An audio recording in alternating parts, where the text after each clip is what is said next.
Music right there from the AMS Records label that also holds the top spot in our weekly top 20 for now the seventh consecutive week in the amazing La Maschera Di Cera and their 2020 offering titled SEI or Separazione, Egolatria, Inganno. Inganno. We featured the track there to start us out tonight titled Il Cerchio or the Circle of Command in English as they would translate that. And joining us on our virtual fog lines, long overdue, are the three parts of this amazing force. And it's been long overdue because, as they've brought up to me, the last time we saw each other was 13 years ago. And I still can't believe that much time has gone by. But they're here with us tonight. And all three members, Agostino, Fabio Zuffanti, also Alessandro's with us. And we got all, are we all there? Do we got everybody? We got everybody? Okay, there we go. Okay, Everybody, and welcome back. Welcome back to the Gagliarchives. And again, as you guys had to remind me, it's been 13 years. I mean, has it really gone by that fast? Yes. And Very long time. Amazing. Someone say 13 is bad luck. Not in this case.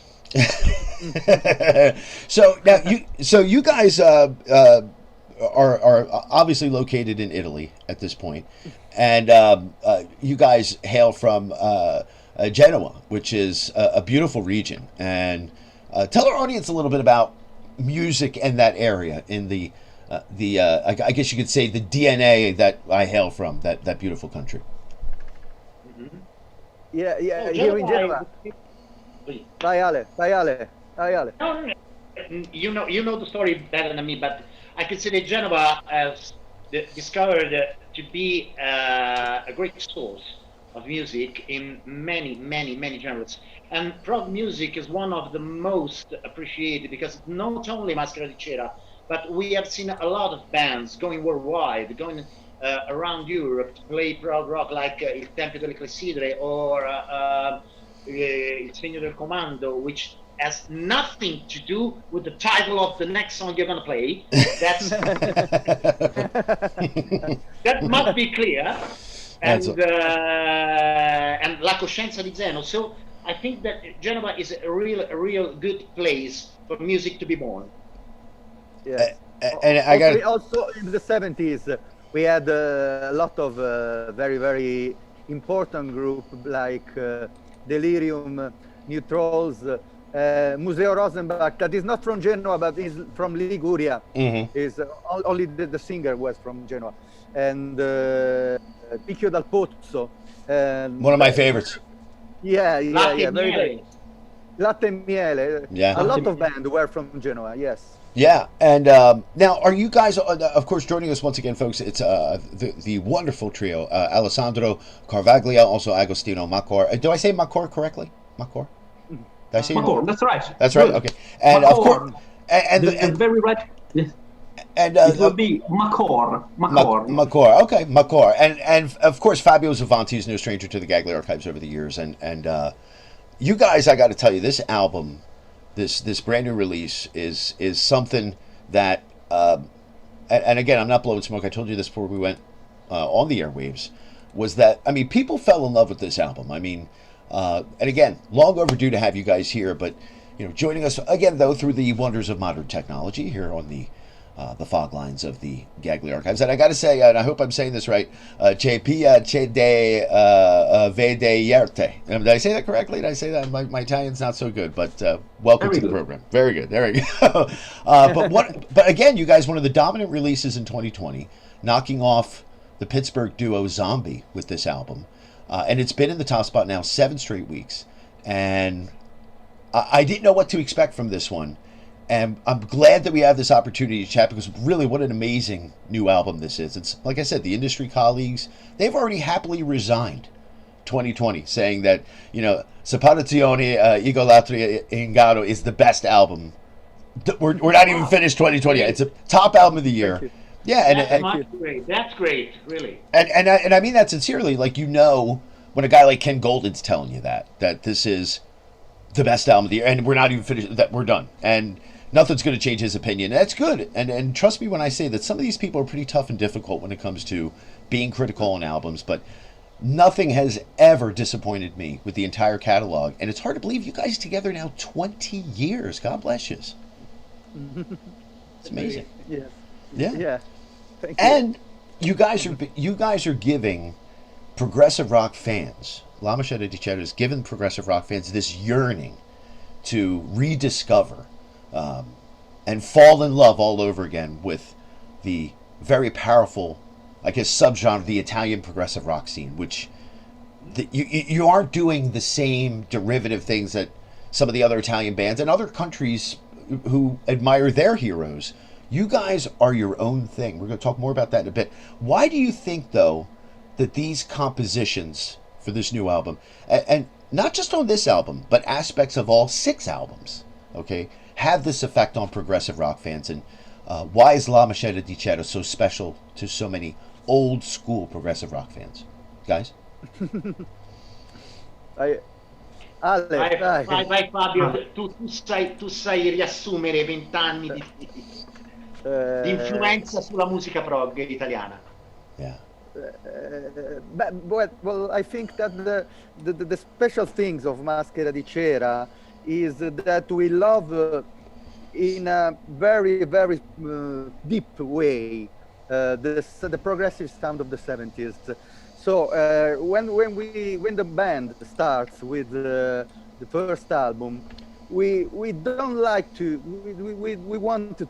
we don't want to have modern sounds, or we want to be a 70 band, okay, a band of the 70s, okay, in all the things, the lyrics, the music, the sounds, and the power, because I think that one important thing of La Maschera di Cera is our power, our passion, okay, the strength of the music.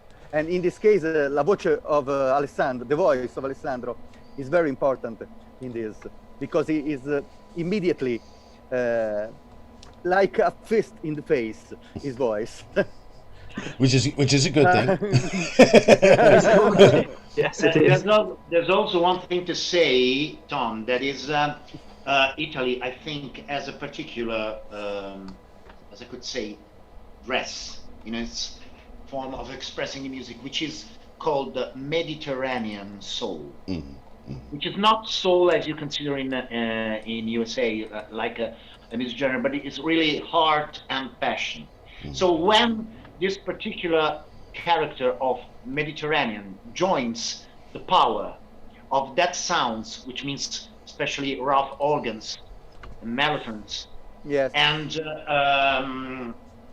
as I could say, overdrive bass, and solo genre, you can keep an alchemy, which is particularly powerful, and this remains always melodic, and don't get straight to other state of minds which might be confusional. And the quality of the sound. It's not like it doesn't sound like you guys are trying hard to capture that 70s sound. Like I did tell my one friend, I'm like, Stetazzi, listen to this. Listen to the quality of this. And the authentic, that's the best word I can use, is that you're not playing the same, pushing the same buttons that, other bands. And it's not a knock to some of those bands. It works for them. But for you guys, it's fresh every album. And the only difference is it's been a while. I mean, 7 years since the last album, Le Porte della Domani. And that was a great album, number 28 in our top 100 back in 2013.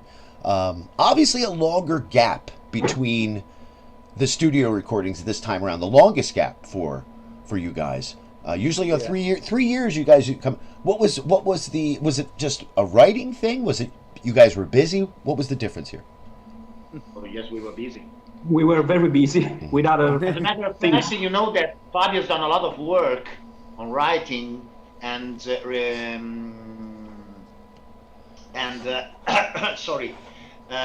publishing books. I had 2 or 3 years experience with Mr. Pancho, which was a Marillion cover band. And I'm in Delirium, so we had to face some gigs around Italy, and we are facing the work from the new CD. So Agostino has done a lot of work and music with this project. So we were really busy, as I can say. Busy. I think it's great. I mean, you guys have done just absolutely amazing work for each album. I'm not blowing smoke when I say that. I'm very difficult when it comes to Italian progressive rock. I'm 100% Italian, and I tend to be picky about what I like, you know. But when people say, "Oh, the dramatics, the passion," yeah, I agree with that 100%. I think sometimes it's for myself growing up in an environment where I was listening to Japanese progressive rock. I was listening to, obviously, you know, the forerunners in the United Kingdom and Northern Europe.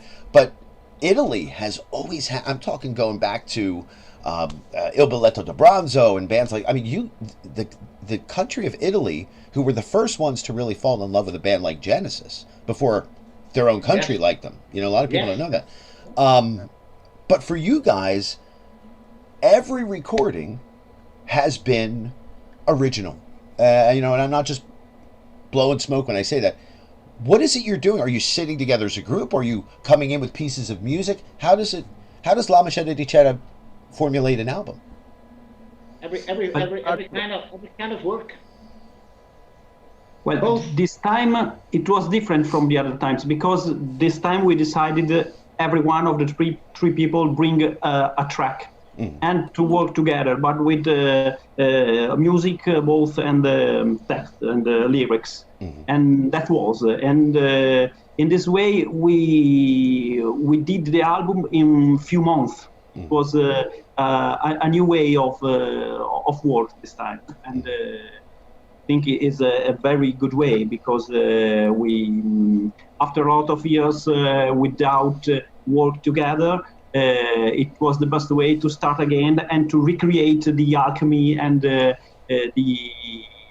time between us. And it was a new way to do it. And it works. And whatever it is, the formula that you guys are doing. What I do want to know, though, how do you compare and contrast this release, SEI, to that, you know, Le Porte della Domani? How do you compare and contrast that album with this one? What was different? I didn't compare them, because there were two different stories at birth. Because one was the desire to give a second chapter, as you might call it, to the Orme masterpiece, Felone and Sorona. But that was an idea sort by chance. When we started thinking about releasing a new album this year, that was back in 2019, we decided that it was to be something really new, even for us. So that's why we decided to write one track each, because it was to see where time has brought us to. Yeah. And there wasn't a real project. There wasn't a concept at the basis of it. But it came naturally in mind that the concept was in the matters of the single tracks. So that's why it's SEI, which is what in Italian you call six, because it's the sixth album. Right. That's why there are three letters, because there are three tracks. And that's why all the letters of the acronym mean something related to the single tracks.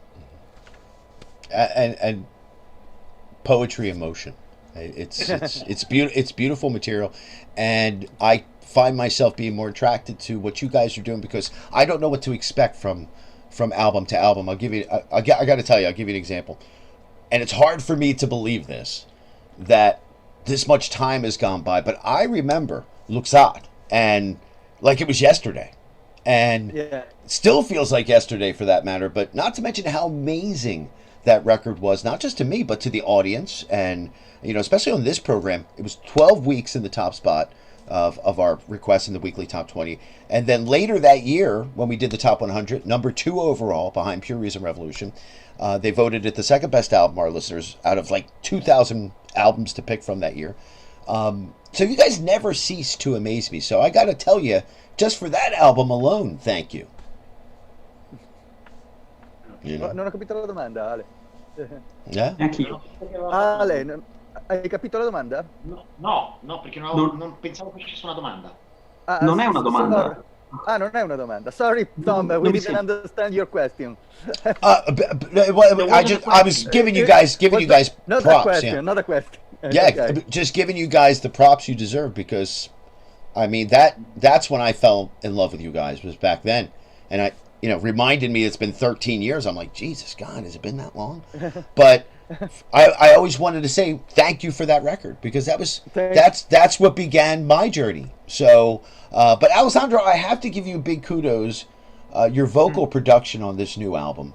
How would you guys go on to describe the concept of and the meaning to this new record, to say, someone who's either unfamiliar with La Maschera or with the Italian side of the genre, let's say, or just throwing them into it for the first time? How would you describe the concept, the story of this album?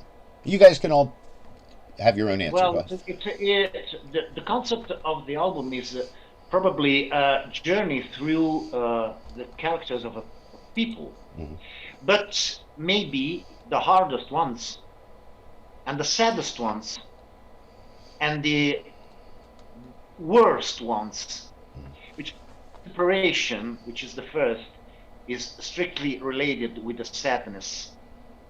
Egolatria, which is the circle of command, that you call it, Yep. to do with the worst part of the manhood, and Inganno has to do with the darkest part of the soul. So it's a journey through many way of human beings. And this and only three tracks on this album, but Yes. one is the album is just dripping with epics. The shortest piece is 10 minutes, but there was go ahead. Yeah, when we meet last year, me, Alessandro, and Agostino, and talk about his new album, the things that we wanted together is to do our Close to the Edge. Yeah. Okay, our I Close get to the Edge. So have a long suite on the one side and other two suites on the other side, and so we did. Because we have three songs, and so close to the edge. Yeah. And If I could say something, I'm mostly proud of this thing, because if you compare the two set lists, Il Cerchio del Comando, which is my song, is at the same place of And You and I, which is my favorite prog song ever. Yeah. Nothing could ever compare with And You and I. And I have my song at the second place in the set list, just as And You and I.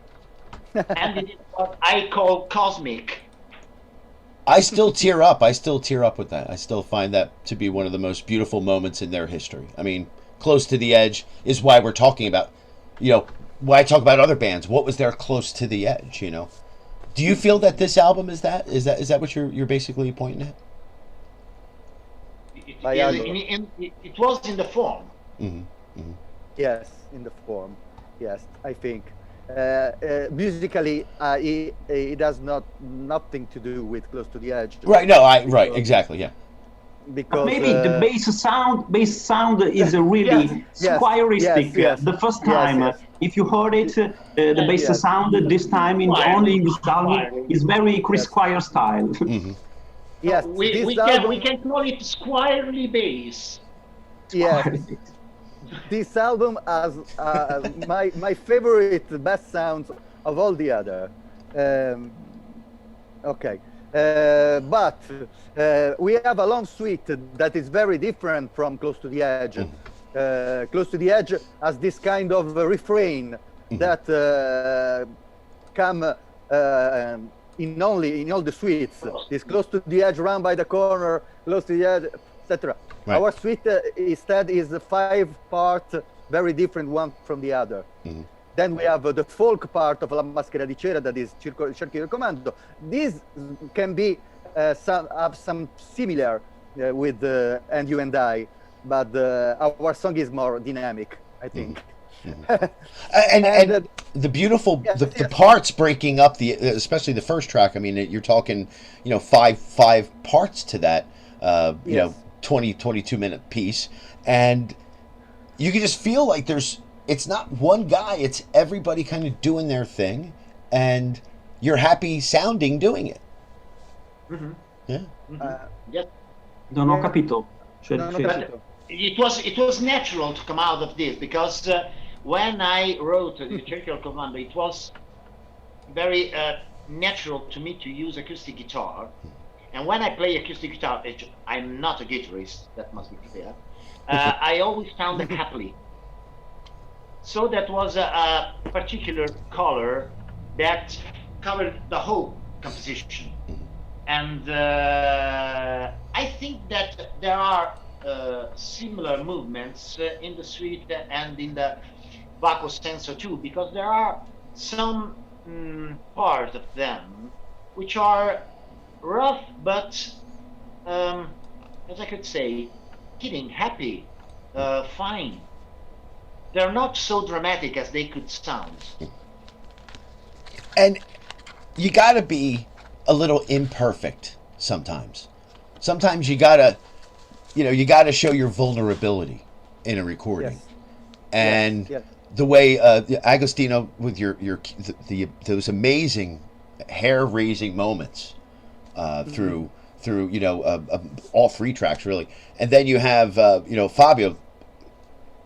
I've been following you before I really got into La Maschera Di Cera, and then Alessandro. I mean, again, you were in a different place for this record. I feel like. Am I wrong when I say that? Yes. It's good stuff. Yes, I agree. That was a different kind and a different approach to singing, and I could say that this is particularly related with 7 years of absence working with La Maschera Di Cera, and it has to do with my singing style evolving too, sure. But it was meeting again these 2 guys that really brought my spirit and notes to another level, and I could say higher level, because it is natural to improve. But this doesn't always work if you don't have the right atmosphere around. I agree with that. You guys make each other play better. It's almost like you're bringing out the best, and sometimes you take one guy out of the band, it's not the same band. As a matter of fact, we had a lot of fun while we were rehearsing for the recordings, because 2 or 3 times our drummer was not available, couldn't be there. Yeah.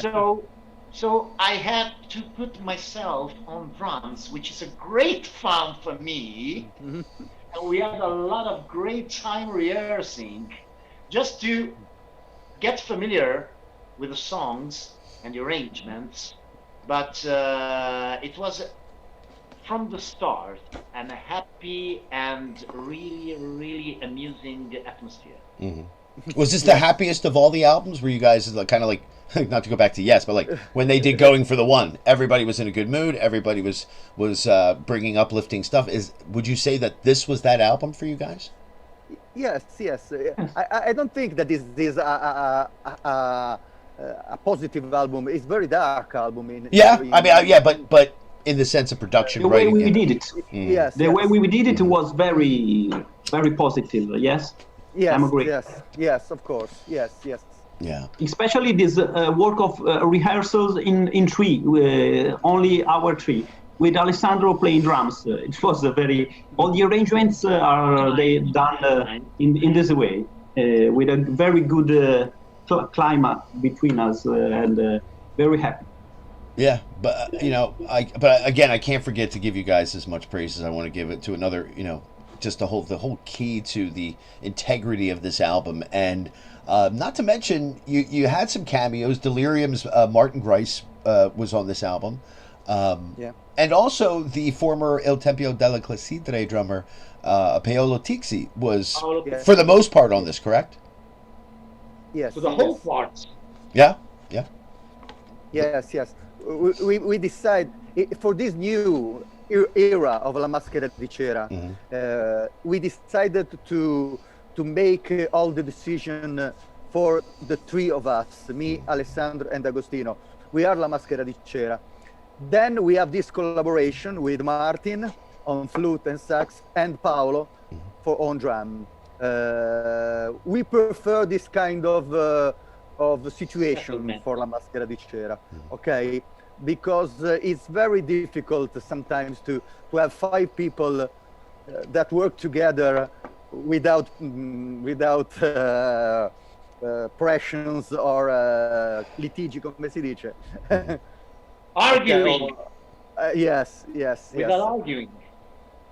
So we work in 3, and then we go to Alessandro, Martin, and Paolo come to us and rehearse together all the material. Amazing. We explain to them what they have to play. They play what they want, but with our suggestions.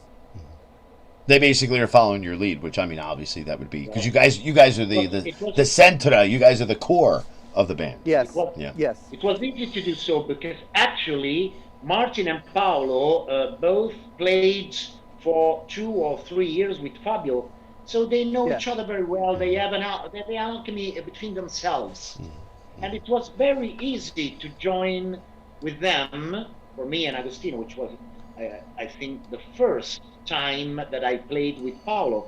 I usually play with Martin in Delirium, but this came up very, very easily.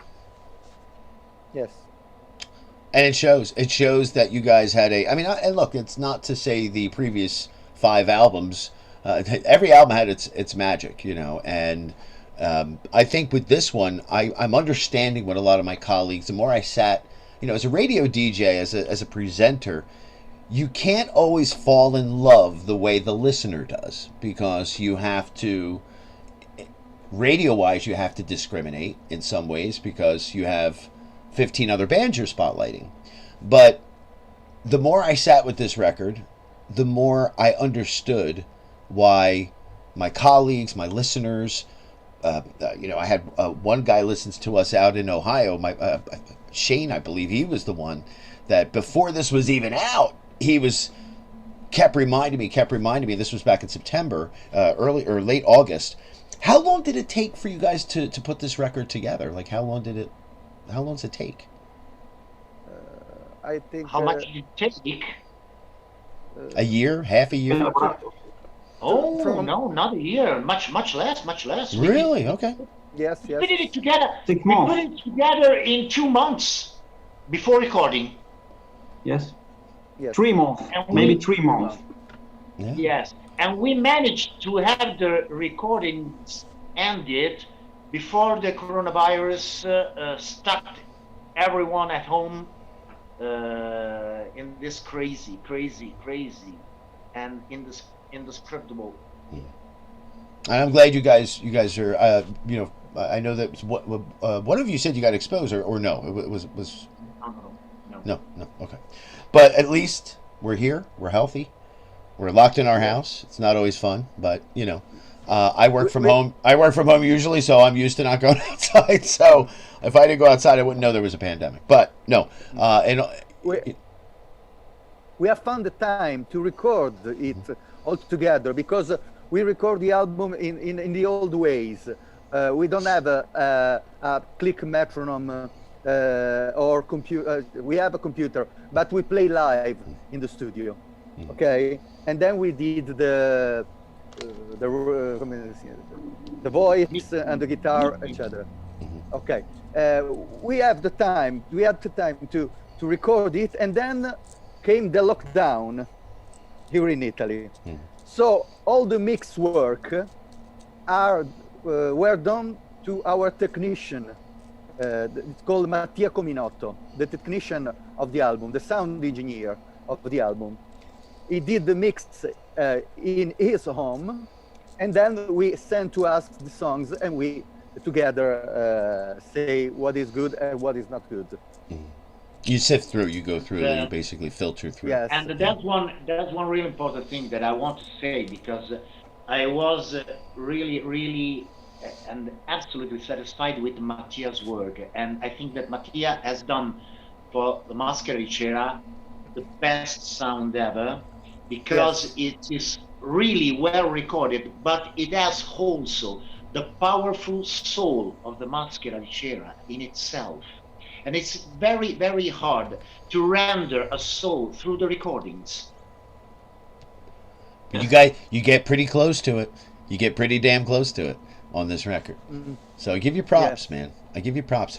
I know I kind of touched on this question before, but when you got together, okay, for this album, again, Separazione, Egolatria, Inganno, walk me through how this begins with the ideas, the production, who had the concept for the suites, in essence, how does a masterpiece like this even get thought of? Tell me if I didn't ask that correctly before. How did this happen? Well, what I can say is that we only get to the point of writing one track each, and no one knew what it was to be about. And when we started thinking about the lyrics, we thought that it could be a good idea to find something that could be related with the letters S, E, and I. And that, I think, it was the only starting point that anyway has to do with the artistic result, because the music, it was ready on its own, but the idea of a concept and something related was still on its embryonal stage. In the beginning, And going on, we find that this should have to do with the word sei, which is 6 in Italian, and with the lyrics of the song. So I could say that we started the music, then came the concept, then came the lyrics. And you wonder that, as a, being a presenter, radio host, you wonder, how did this come together? I mean, it's almost like you get disappointed when you have like other bands I've had in the past, or artists, and they're just so kind of dismissive about a couple days, like, what? Yeah. How did you make my hair stand up, my eyes tear up? How did you do that? But I love that you guys for this record seem to be, like I said, very happy about how this came together. I mean, even though there's some dark elements to this record, which is good. I mean, I don't want happy music all the time. I don't want that. We're back, and that's all. That's right. After almost 7 years, and thank God. Now, Fabio, I've been following you going back to a couple years after the internet was created. I started knowing who you were, and your name alone has been part of some of the big favorites to the audience, to the radio show. Most notable projects, the releases from, again, my genetic home over there. And for those that may not know, for over 25 years, Fabio, you've been involved with the likes of Aries, Finisterre, a huge Gagliarchives favorite band, Hosta So Nathan, is that Hosta So Nathan? Yeah, La Zona, Quadraphonic, Romer, Ale Curva di Lesmo. I mean, I'm trying to remember some of these, and so many others. Not to mention, Fabio, you just had the 20th anniversary of, I guess what you could say was your first solo album with the rock opera Merlin. Where do you get all this energy? Where do all you guys get this energy? I mean, how do you keep it all? How do you do it? Drugs, alcohol, what? Tell me. I'm joking, by the way. Kind of. That No, I no, can say. no. Each of us have different projects. We work with the music. I don't know. I don't know. We have a big passion. We have a great desire to express ourselves, to experiment, to have the chance to work with different music. Agostino has published just now his new album with his project called Zal, with jazz rock elements. Alessandro with the Delirium, with the other things. Yeah. We simply love the music. We simply love to experiment with the music, make experiment with the music, and the energy. I think it is from when you want to do to tell something to the people. I think that is you find the energy. Yeah, you find the energy. Kind of like putting this radio show together every week for the last 30 years. I don't know how that happens. It's, and same things. Same but things. it's that thing where you feel like you have to do this service. You have to do. It's not just for the audience. You're doing it for yourself, and digging deep to get that creativity and Alessandro, the Delirium stuff. God bless you, man. Yes. I mean, Yes. amazing stuff, man. Now, I mean this in the most respectful way when I ask this next question. And obviously, I've read and listened to other people's comparisons of La Maschera Di Cera over the years. And people will safely say, and they'll make the comparisons to the staples. Like we said earlier in the interview, like Museo Rosenbach, Premiata Fornerio Marconi, Il Balletto di Branzo, Banco del Mutuo Soccorso, Biglietto per l'Inferno. That's great. That's awesome. Some of the Canterbury bands they've compared you guys to. And my question is, and it's really a two-part question, how do you, being the members of this, influential band, La Maschera Di Cera, in this era of time, how do you see yourselves? I mean, how would you write about yourselves? And who do you, all three of you, identify with?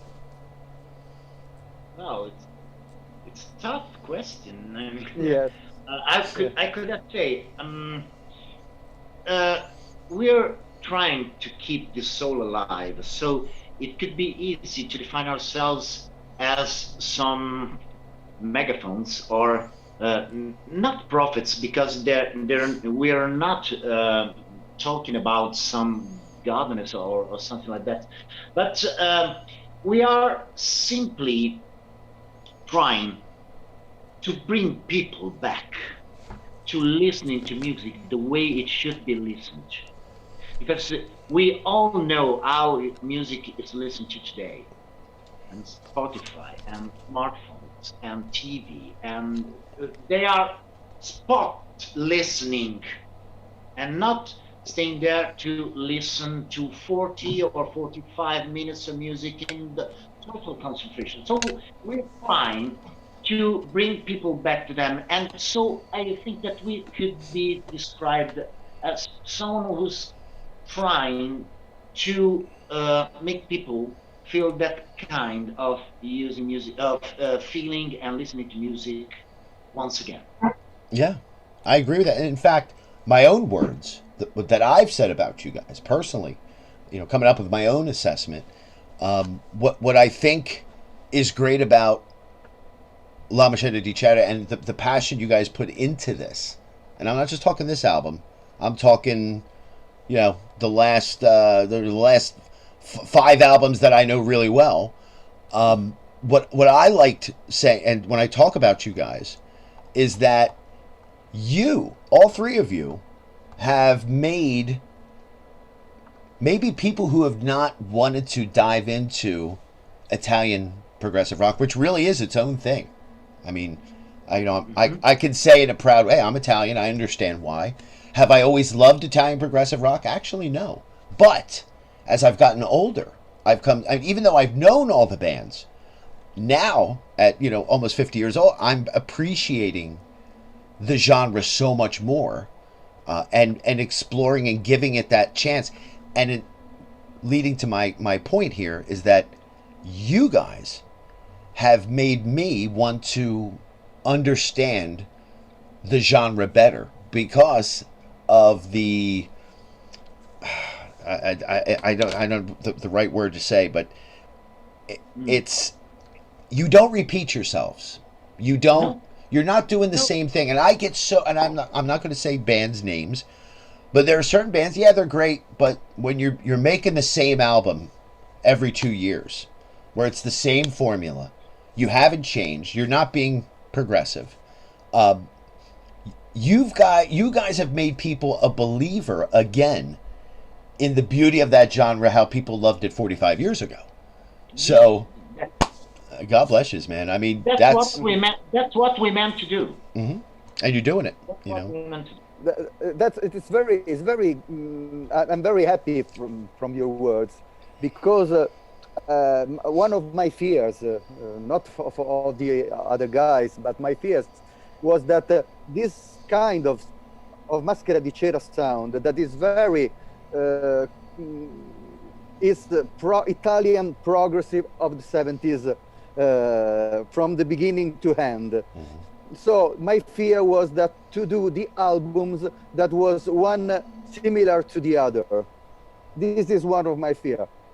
I think that's that my fear is not No. okay. I understand, Alessandro. Yes. Yes, this is very important for me. Yes. Bye bye. Yes, because it must be said that we 50% felt and 50% didn't felt the responsibility of releasing a new album after 7 years, because there is always a bound between what you think that people are expecting from you and what you want to do without any condition. Mm-hmm. And we chose the second way, and that's why we not released an album similar to the previous one. Bravo. But in a way that actually was able to let people enjoy the form, the dress, sounds. The lyrics itself, the lyrics are written in the 70s way. Mm-hmm. Because if you should listen to, I think, at least 50 current Italian artists, and I mean especially pop artists, you will find lyrics more deep, more intellectual, more abstractive. But that's the way in which lyrics were written in the 70s. Yes. And that was important to us, as samely to the music.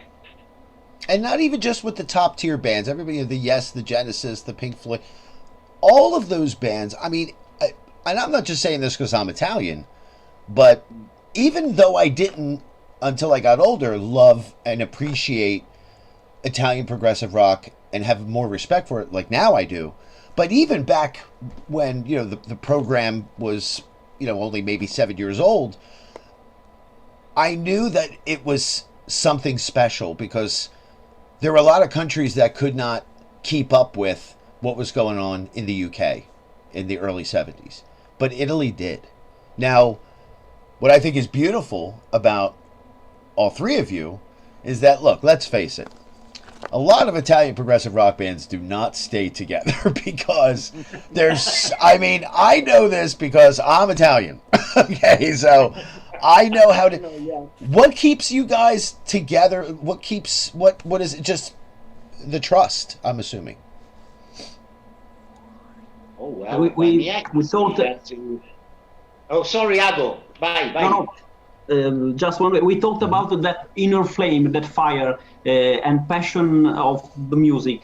That's what we've tried when the first moment we gathered together to do this album, and I think this is the first things that keep us together. Ale, continua pure. Yeah. Well, it's only to say that when Fabio told me the first time of recreating La Maschera Di Cera, I immediately thought about the three of us. Don't ask me why. It came naturally. I think that it was me, Fabio, and Agostino. Mm, I, I can't say a reasonable a reason for that. 20 But years. 20 years no, says a lot. it was really instinctive, and I think that this is the answer to your question. We are instinctively friends, mates, and according to each other. You got to have it. You got to have that. You know, like I said, if one of you guys left the band, it wouldn't be the same. It's got to be the three of you. And I want to get to the second part of that question that I asked you guys earlier. And you don't have to answer it. I mean, you know, I know you will, but do you guys sometimes cringe, like, you go, when they're throwing those labels at La Maschera Di Cera, all three of you, you know, Agostino, Fabio, Alessandro, when they're throwing those banners? And while I agree it's great to be compared to and be in that company of Banco, PFM, okay, great. But to me, as an observer, not just some guy casually listening in his car on the way to work, but being a reporter for progressive rock, so to speak, a journalist, I see your band as it's entirely its own country. You guys are your own thing. And it would be boring, at least to me that is, if people made those comparisons while really not understanding how different La Maschera Di Cera is. That how you really are different from the other. Yes, you capture that passion of, like, you know, the 8-minute mark of Il Biglietto di Bronzo's Is, you know, the Introduzione, where you're going, what the fuck did they just do there? What was that? You guys are able to surprise without anticipating a surprise. And my question to you guys is, when people make those comparisons, the reviewers, I mean, I know I go, oh, that's so vague to say all of those bands' names. Okay, I could say, Tom, that when I was a young kid, I used to read music magazines, and when were they talking about a new album or a new band, they used only musical terms. So this is something similar to symphonic. This is similar to pop. This is something similar to jazz. Now, in the last 15 years at least, I haven't read one recent recension that is not related with other bands. We took a little bit of Gentle Giant and a little bit of Canterbury, and a little bit, it seems the recipe of a cocktail. I hate that. I hate that. So it's natural that these are boring. And it's absurd. You must talk about the music, not about the bands. You're your own country, man. You guys are your own country. And I mean that sincerely. I mean, that's not some generic thing I'm coming up with. I mean, when you're, again, a radio host, you have to find interest in stuff that you may, like, I'm not sitting around listening to Magma 12 hours a day. But when, you know, the Gagliarchives hat comes on, you have to give that the kudos and the respect it deserves. Because whether you like Magma or don't like Magma, nobody did what Magma did. Nobody. Yes. So, I'm using that as an example. And I remember listening to them on 2007 at the Prog and the Near Fest. Mm-hmm. That was amazing. I remember. I remember because... you know, the after party, I did my broadcast there. You know, I think you guys, Fabio and Alessandro, you came over to the booth. We chatted for a while. Yes. And I wanted to get Christian to come over. And as when I walked over to him, he looked so serious and so leave me alone that I just turned around and walked away. You know, like, I said, never mind. You know, and I'm not afraid to talk to anybody. You know, I'm not afraid of that. But I guess, again, though, thank you for answering my question, especially what you said, Alessandro, because in my opinion, I roll my eyes when I hear people say the same generic things about albums. Oh, well, if you love Yes, you'll love... If I want to hear Yes, I'll put a Yes album on, you know. I think, especially with what you guys do, it's very special, and it needs to be identified as that. Are there bands that are, I don't want to say they go through the motions? Yes. They're trying to get an album out. You've been making the same album for 22 years. Not you guys.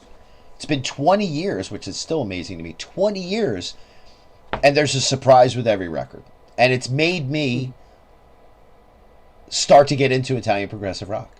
It's made me accept it and say to myself, wow, you know, there's some really beautiful moments here that it makes me want to go discover other bands. Like, you were the guys that made made me listen to Sensations Fix, made me listen to Piccio Dal Pozzo. I mean, I started to realize, wow, why did I have such a grudge against Italian progressive rock? And I'm Italian, you know, but I got to tell you, I give you guys big kudos, and I got to know what's on tap now. I mean, I hope it's not going to be 7 years before you guys do another record, but what's on tap for all of you involving the album? Like, with the pandemic, it's hard for you guys to get out on the road, perform it. Now, I know you guys just did a virtual concert, right? Is that true?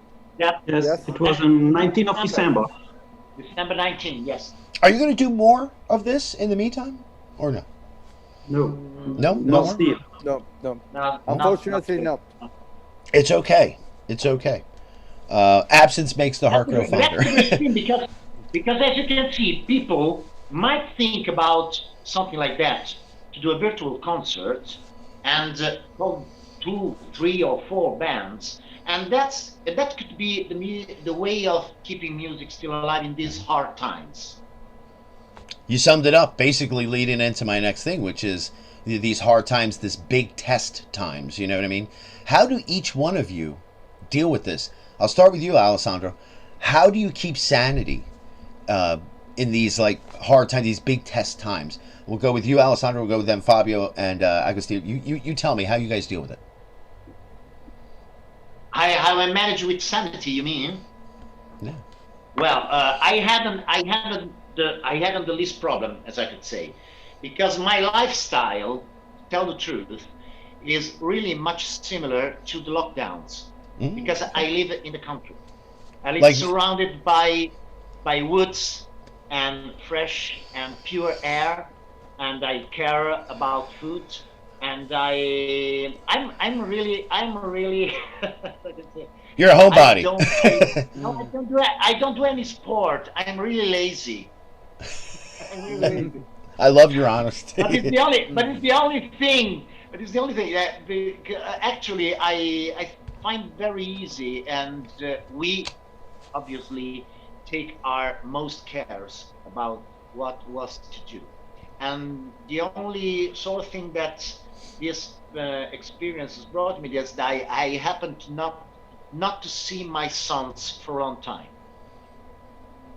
The only negative things. Yeah. Some people can't handle this. I've brought this up with a few of our guests, the Prague Stock people were talking about as well. Some people, they can't handle this. They can't handle being in the house. They can't handle the isolation. You know, I joked earlier with you guys that if I've been working from home, my regular job 10 years. The last 3 years we've been doing production here at North 13 Studios for the gagliarchives. If I didn't go outside, I wouldn't know there was anything going on. If I saw people with masks, I'm like, what's going on? You know, unfortunately, my wife, she travels, she has to go play, and it stopped her life. So I can only imagine, because I talked to some people, you know, I'm not going to say some, you know, who they are, but they can't deal with this. They're having a hard time dealing with this. I don't know how I'm doing it because I'm so used to this. And like Alessandro said, he's the same way. Now, I don't know about you, Fabio. How do you deal with this? I used to work in my home with I wrote in the last years. I started to write to dedicate my life also with music, but also with writing. I write for different newspaper, and I write books. And then I compose, etc., etc. So I have to. My life is not like Alessandro. It's not so different from lockdown or not. Then I come out, run, and make a footstep. Yes, but okay, okay. But I miss very much the concerts. This is very important because I wanted very much to take this album and with these two other guys and Paul and Martin to go on the road to take fun ourselves and play for people come again in the USA. Last year we have to do a concert in Canada. In Canada, yes. No, this year. No, last year. This year. No, this year. This year. In May. In May 2020. Well, which one was that one? That was not Prague Resist. Which one was that one? Terra Incognita. Terra Incognita. Yep. Yes. And unfortunately, we can't do this. They have postponed the whole thing to next year. Hopefully. Hopefully. Yeah, I see a lot of bands getting back on the road in like the summer of 2021, which is, I think, enough time. For Agostino, what about you? How do you cope with this? For me, it's slightly different because I have a big family. I have 3 daughters, and then it's not so easy to make because they go to school, and at school it's a big problem for the exposure and to keep them and my life changed a little bit also for musical projects that were stopped because the war were live projects and a lot of works. Something changed in my life for this year, but no problem. We can handle it. But a lot of things changed. Do you grow more creativity? I mean, not that you're not creative, you're not creative to begin with. Do you find that maybe the positive, where like someone like myself, Alessandro, like we're used to being in the house, but maybe it's making you maybe do some things creatively you normally haven't done before, because believe me, I've got more than enough work to do here at North 13th Studios. We've been digitizing our past. 30 years because we went, not to get off the track here, but I'll give you an example. I was telling Michelle Moog this last Saturday.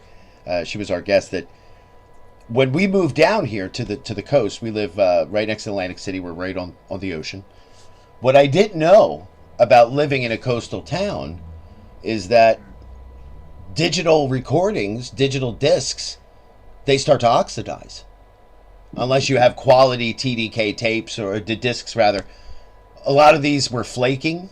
We went into emergency mode, Jack and I, where we were literally spending 3 weeks getting, from 2002 to 2013 when we first went digital, and salvaging these discs. So it was almost like, for me, the COVID, I don't want to say it was perfect. I don't think you could use perfect and COVID in the same sentence, but I was able to, thankfully, save those interviews, save those moments. Tony Banks, Jan Hammer, able to preserve those. Where my original fear was the analog tapes. They're fine. The tapes are just fine, from 1991 onward. But I've tried to make myself aware. I talk to my own brother, and he can't deal with this. He's going crazy. My father, same thing. He's a musician. He's a jazz guitarist. He's losing his chops because how much am I going to practice at the house? Some of these people I feel bad for, because my wife will say, I have no problem creating projects in the house. You know what I mean? And it sounds like you guys have been able to assimilate into making it a positive thing, doing what it is that makes you be, have that continuance. And what I happen to do now in these times, in these hard times, is something that maybe we'll talk about and listen to next year. But I'm keeping it as a secret still. You can't do that to me, Alessandro. You got to tell me something. Jesus. I knew that. I'm a journalist, for Christ's sake. No, but but no, I get it. I know you. We have so many things that we want to tell the audience that we're doing, that we got to keep it under wraps because we have to confirm we can get the stuff that we're getting that's never been to the public, never been aired. So I have that excitement too, but I'm glad that you have that. You guys at least have that. I know people that are so gloom and doom. I can't talk to them. I can't talk to them. That with the political atmosphere in the country right now, the violence that's going on that I've never seen as an American citizen, and my wife who she's Colombian. She's not American, so she's shocked to see what's going on here. That unprecedented things. But the one thing I can always come back to is the music, and not just any music. Something that's making me think, something that's making me feel, something that's making the hairs stand up. The right word.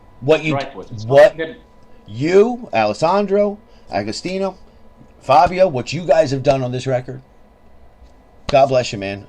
Don't do 7 years. Don't wait 7 years for another one. We've been through this work. We've been through this work in a very, very, very cursed year. Mm-hmm. So we strongly want to be something positive. Mm-hmm. We try to, at least. Yeah. So the audience will say we have succeeded. Yeah, you have. I mean, look how much we wanted to have you on to talk about this. I think, Tom, that this album hasn't been so strong if we didn't wait for these 7 years. Mm-hmm. Okay. Mm-hmm. I know that 7 years is a very long time, but I think that it was useful. Yeah, I mean, look at a guy like Peter Gabriel. It takes 10 years to do a record. So, what I mean? Like, what are you going to do? That's life in the big city, kid, Tom, yeah, I think you perfectly know the rules about aging whiskey. Yes. Yes. Lots of time to do that. No. That's the thing. When we arrived to record Le Porte del Domani, mm-hmm. I thought, I don't know if for Agostino and Alessandro is the same. I thought that Maschera Di Cera have reached a sort of top. Okay. Yes. I don't know in which other way we have to go ahead. Yeah. Okay. In that particular moment, I think that. I think that it was right to take a break and listen and wait. It's healthy until the whiskey was good, or whatever your whiskey is. Whatever your metaphorical whiskey is. Right. Really, looking back, it's hard to say what it would have happened if we had released an album 2 years later. So in 2015. And after Le Porte del Domani, I think that going through different experiences for each one of us has made a difference, and waiting for 7 years has energized relationships between each other. Yeah, because unlike a lot of Italian bands, they don't stay together. They're arguing whether it's going to be F sharp or that's it. I'm out of the band. You know what I mean? It was not that we had to do this record. Exactly. We wanted to do this record. That's a key. That's a very important sentence right there, because me personally, I don't know how you top Looks Odd. I mean, but you did, and especially with this one. And by the way, I got to give you props, and we're going to put the album cover up on the screen here. Eric Adrian Lee did this cover, and I feel that this album cover captures the same beauty and passion in the production of this record. How did you guys hook up with him? How did that whole relationship with Eric, who's by the way an American artist, how did it happen? We got in touch with him by our label, I think. AMS, yeah. But we were astonished. We were astonished by his previous work having a lot to do with horror movies. Mm-hmm. And he had a lot to do with Italian movies themselves, because he has designed many covers for many motion picture soundtracks, Italian motion picture soundtracks. Good movies too. I mean, Italians don't mess around. The Italian and the French make some scary shit. You know? I just the I'll give Italy the '70s especially. I mean, you know, with the stuff that Dario Argento. I mean, some of that stuff. I mean, they made a band out of it, for God's sakes, with Goblin. We just did the anniversary of the Cherry 5 album, and Yes. and I almost sometimes, like, my former co-producer George Piakowski, he used to get on me all the time about, I don't understand why you're not into Italian progressive rock. You're Italian. I'm like, well, that doesn't mean anything. But it's like you have to sometimes wait for the right time. And then when it happens, it's like an explosion. Like when I heard Aqua Fragile, when I heard Sensations Fix. I mean, I say Sensations Fix. People go, I never really listened. Oh my God, you didn't. You got to listen to the first two albums. I mean, there's something so beautiful and organic about those records that it inspires you to go listen to something else that you may not normally listen to. And the artwork says it all for this record. And I got to tell you, man, that was a perfect meeting of the minds there with you guys and hooking up with Eric. Good job, man. Really. Yeah. We were really pleased with his work and his spirit. And he thought immediately about the fantastic idea of the hand holding the candle, which you see in the front cover. Yeah, it's beautiful. I love it. Which is his own hand. Wow. Yes. It's beautiful. Take a look at that cover again. It's that's the kind of stuff that makes an album more interesting, in my opinion. Because, look, being a radio host and being a DJ, the world's gone digital. I don't get CDs in the mail. I don't get records in the mail. You know, I get the files, which is kind of cold the way the industry turned, because they really don't care about the DJs. They want, obviously, the people to get the albums, which is fine, and I'm totally good with that. But when you look at a cover like this, it just kind of fuels you to go, yeah, man, yeah, it's still happening. The good shit is still going on. And by the way, I want to make sure I bring this up here, which I didn't know this till recently. Fabio, I want to make sure we mention this book.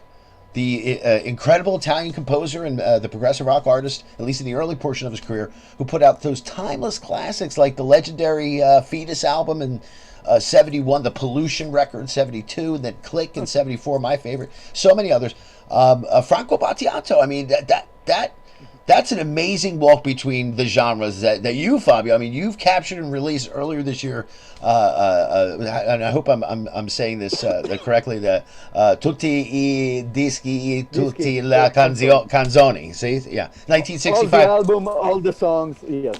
Now you're a big fan, obviously. Yeah, of course, absolutely. Franco Battiato for me is the number one of my listens, and I discovered the music with Franco Battiato because when he did his most famous album called La Voce del Padrone, that here in Italy has sold a million of copies in the early 80s. I was 13, and I discovered this incredible musician that then I discovered that 10 years before, in 1972, did the album like Fetus, Pollution, Sulle corde di Arias, Click. And for me, it was incredible that the same musician did that kind of music and the pop music of La Voce del Padrone. Battiato in his life did many kind of music. Yeah, he didn't shy away from anything. Yeah, he did all kinds of shit. Yes, so it was a great inspiration for me. That I also do many kind of records with different music. So Battiato for me is the number one. Unfortunately, in the last years, something disappeared because he has a health problem.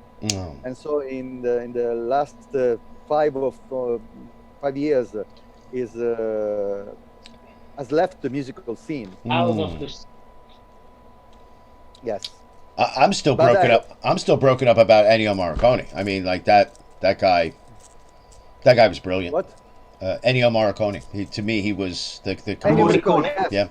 Yeah. Yes. Yes. I actually teared up because listening to. I mean, some of them were bad movies. I mean, like, you know, the Exorcist too, but pieces like Regan's theme, some of the stuff he did for John Carpenter's The Thing, Cinema Paradiso. I mean, the guy's how he didn't win those awards until you know he was 92 years old. He finally wins the award. I mean, that guy did so much for music. Maybe not in as much as you, me, you know, Alessandro. I can see how much we love progressive rock, but there was a genius there, you know. And I'm proud. I'm proud he's Italian. That's all I can say. He is the absolute genius. I mean, no one could ever be equal to him. No, never. You listen to some moments of like this song, the piece he did for Friendship for the movie. The oh god, I can't think of the title of the movie. It's like one of those kind of like action, I guess early '70s action movie, and the Tarantino used it in Inglourious Bastards. Oh yeah. Yeah. Oh yes. And I got a lot more respect for Quentin Tarantino for doing that because there's some genius moments. I found last Tarantino's movie very funny. I didn't see it. But I heard it was. It was about the Bel Air tragedy. Mm-hmm. Yeah. But I got to tell you. Funny. But again, giving you props to Fabio. Like I said, I want to make sure I at least mentioned it. Check out the website fzuffanti.wordpress.com to find out more information. We got a picture of it. We just put up on the screen there, and it's also on our Facebook post for our program 1710 tonight, and how to get that information on the great Franco Battiato, and big props to you on that. I didn't know that till recently. So before we get towards the end of this here, I want to know from each one of you, if I go into your house right now, I go into your CD player, and I'll start with you, Agostino. What am I going to find in your CD player right now? Well, in this moment, I think the last Stereolab record is from 10 years ago. No Music is called. Very good. It's a B-side or I don't know how to garbage. I don't know how to tracks captated from the very last album, and it's very, very good. I love it. No Music by Stereolab. That's cool. That's cool. It's different. If you were going to tell me like Marillion, I would go, come on, what do you really listen to? Really. But that's cool. That's cool. We'll go with you, Alessandro. What about you? Well, you wouldn't find anything in my CD player because the CD player is broken. It's not working. It's not working correctly. But not later than yesterday evening, I can take what I was listening to on my turntable. Let me put this. All right. Okay. That was like my generation, my teens. I remember that. I actually have a lot of favorites of his. One of the voices I love the most. Yeah. Yeah, I love Spanish Dancer. I think that was a great album.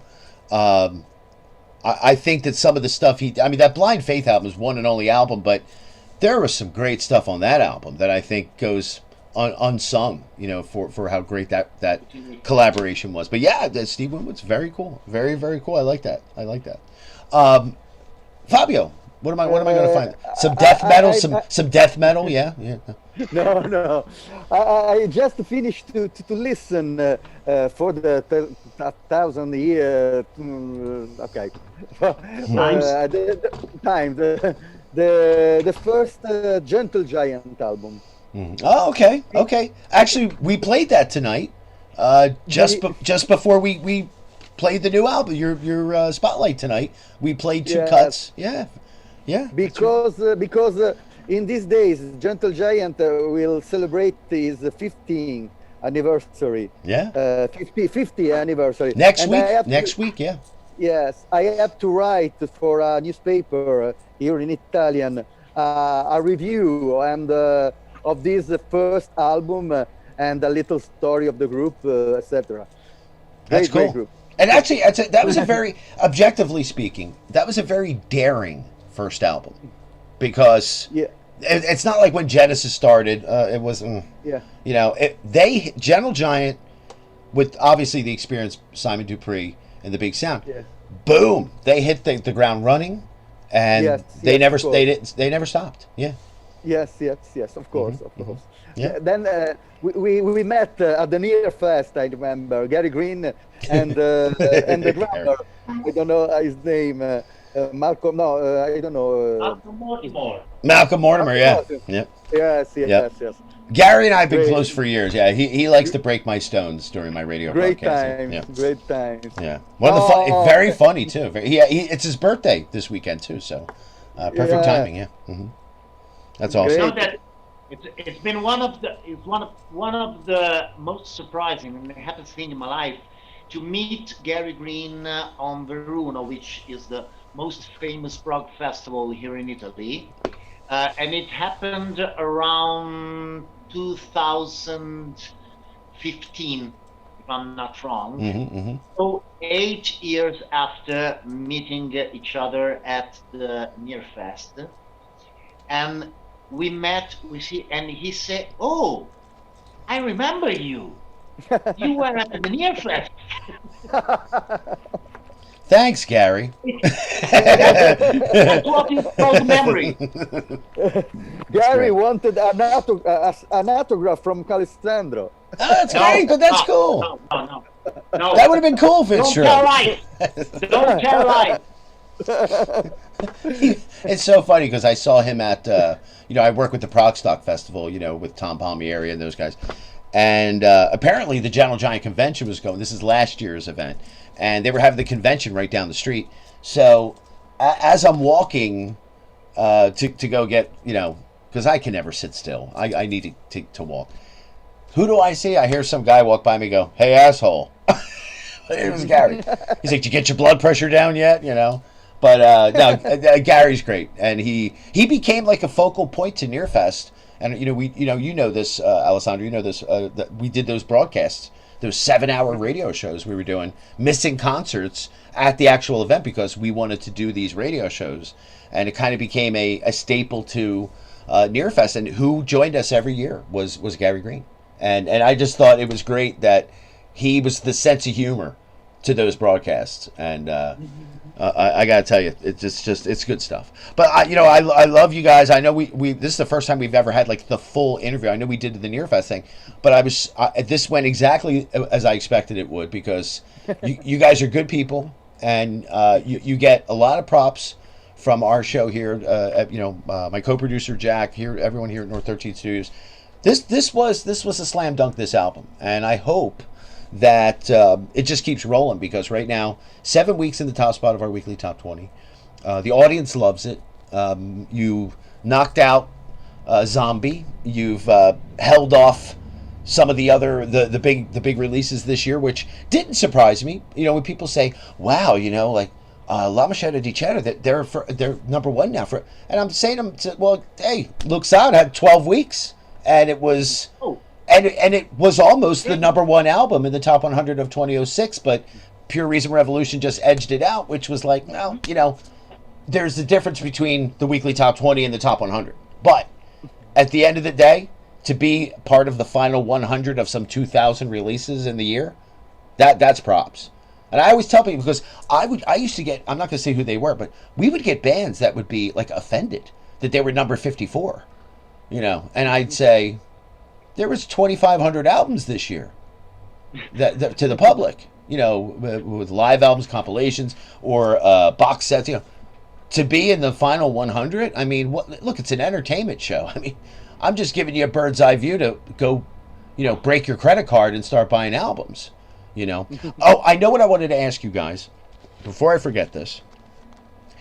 What are some of the easy avenues? I know here the vendor, Laser's Edge, Ken Golden, we call him the consigliere to the gagliarchives. He's been raving about this album, probably more so than anybody that I'm close with. He just can't stop talking about it. We could pick it up here at Laser's Edge, lasercd.com. Where are some of the other outlets that you would recommend to the audience?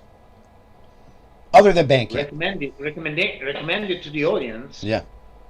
To buy, to purchase. Yeah. On the album released this year. Yeah, this album. Like what would you recommend? Bandcamp, Amazon. What's the best? What kind Well, of? it depends on the country, because I think that European people could be easy to get them through the label, but otherwise, I think that Amazon could be the easiest. Yeah, they're taking over everything, aren't they? They're gonna be flying drones to your house soon. I'm not familiar with this, but I think that no. Some of the talking that I heard from many friends on Facebook, which found it easily to get it from Amazon. Yeah. But of course, everyone here in the United States, just go to Laser's Edge. We'll show the logo right there, lasercd.com. Ken Golden. Not only will he sell it to you, he loves the album. So go check it out, because it really is a beautiful thing, this record. And again, I give you big props. 7 straight weeks, and I know it's going to be still hanging out. Whether it's not number one, it'll still be in the top 10, because this really will be one of those defining albums of 2020. We've been doing those end of the year top 100s for 25th anniversary is coming up, and it's amazing that as I've gotten older, I've had more of an appreciation, even for the bands I'm not into. It's like, this is a document that is important in the. I'm all about history. If you know the radio show, I know Fabio. I know you know about the gag. We are all about history, and this is one of those moments where 10 years from now, we're going to say, you guys may remember when we had, all 3 guys of La Maschera Di Cera to talk about what wound up being the number whatever album, and I hold that stuff I cherish that stuff. I cherish history, and you guys have made history in 2020 during one of the darkest years. And even though there's some dark themes to the album, it's a beautiful record that inspires. So I give you guys big congratulations. I mean that sincerely. I do. Thank you so Thank much. you very much. Yeah. Thank you very much. So, Everyone yeah. will keep this new album in a chance to beat Luxadi. I love that record, man. That record, that's what got me hooked. It's my favorite, Tom. Yeah. My favorite. Yeah, I love it. So before I let you go, what's next for you guys? What are you doing? You're just working on other things? What are you doing? You sleeping on the couch? What's next? For me, I'll tell you. I told you before what is expecting me, and I'll talk about it when the time is later. But mainly, I think that Delirium is preparing the new album for the 2021. You couldn't hold back, could you? No, that's good. Because it's their 50th anniversary of the band. That's right. That's right. I didn't even think about that. 71. What? I know there's only 3 tracks of the album, this new album. What's? No. I mean, Not on Delirium. for this new album, I got to ask you, what's each one of you? What's your favorite track? All of them. All of them. Yeah? Good answer. That's awesome. But I got to, once again, before I let you guys go, I got to again give you a big thank you for, first and foremost, joining the Gagliarchives tonight, and for program 1710. I think it's long overdue, and I'm so happy that finally I could have all of you in a sensible interview where we're not hearing the audience in the bar screaming and going crazy. And but I want to tell everybody where they can check you out. The Bandcamp page to me is probably, if you really want to, I know a lot of guys out there like to download the music because they want to hear it right on the spot, and I don't blame you, because there's the quality now with Bandcamp. I thought it was genius that you guys are doing the Bandcamp thing, because I think it tells so much about the artist, not just you guys, but so many great bands. And I want to tell everybody, first and foremost, to check you out at La Maschera Di Cera, which is LAMASCHERADICERA.bandcamp.com, or you just go to our Facebook page, facebook.com/Gagliarchives, to see the link as well. And you're also on Facebook. I want to make sure everybody knows that. Go to facebook.com Maschera, which is obviously Maschera Di Cera. And check out some of the posts. And you guys have been posting the reviews. You just got one from True Metal, which was great. And it's good stuff, man. And also, is there a Progfest online that you guys will be a part of in Japan? Is that what it is? Yes, right. Next December. Next December, okay. Well, listen, we're going to let you guys run. I thank you so much for taking the time here. Is there anything you want to say to our audience, or maybe some of the young musicians out there that are being inspired by this new album? What would you say to them? Keep rocking, keep playing, keep singing, keep doing things. Yeah. Stay Follow your always dream. aware about good music going on. That's right. That's right. And I'm going to play a track right here from this new album. We're also going to feature more, my friends, before we wrap tonight's program up, obviously, when we get to the weekly Top 20 overview. But this is my favorite track on the album, which is Vacuo Senso. And before we play this, give me a little background on this track, because I know there's 5 parts to this. There's prologo, there's dialogo, there's Nella Rete Inganno. I don't remember the other 2 parts, but tell me what this is about before we get into it. Then say goodbye. Agostino. Agostino. Go ahead, tell us. It's a little weird, but when I wrote a track for La Maschera Di Cera, the first lyrics are I don't know how to, a joke about something totally different about the theme of the song, that 5 parts are from that division of the first story. It remains as a story, but lyrics changed, and then we have 5 scenes about this reflection about Inganno, that is something like not mistakes, the will of do a mistake and to seem different, darker, different like you are, to show you in that kind. The 5 parts are now not the story as it was in the beginning, but 5 scenes in trying to tell this story. That's it. Incredible album, incredible closing track. Much love to all 3 of you guys, and to all the people that were involved in this. And again, folks, #1 for the 7th straight week, #1 for the week of November 20th, 2020, from the AMS Records label. And holding on to that top spot with a lot of strength, I give special thank you, Alessandro Corvaglia, also to Agostino Macor, Fabio Zuffanti. Again, #1, 7 weeks now. This is La Maschera Di Cera and the incredible album SEI, or Separazione, Egolatria, Inganno. I hope I know my Italian's not great, but gracias. Thank you, guys. I wish you the best of luck. Thanks to you. Ciao. Wish the best. Thank you. This is All the the track. best to you. Yeah, you guys be safe out there. This is the track, again, that closes this incredible album, which we'll hear more before we wrap up tonight. Vacuo Senso. This is La Maschera Di Cera. Right. What'd you guys think? Good? Yeah, great. Yeah? I thought it went really good, man.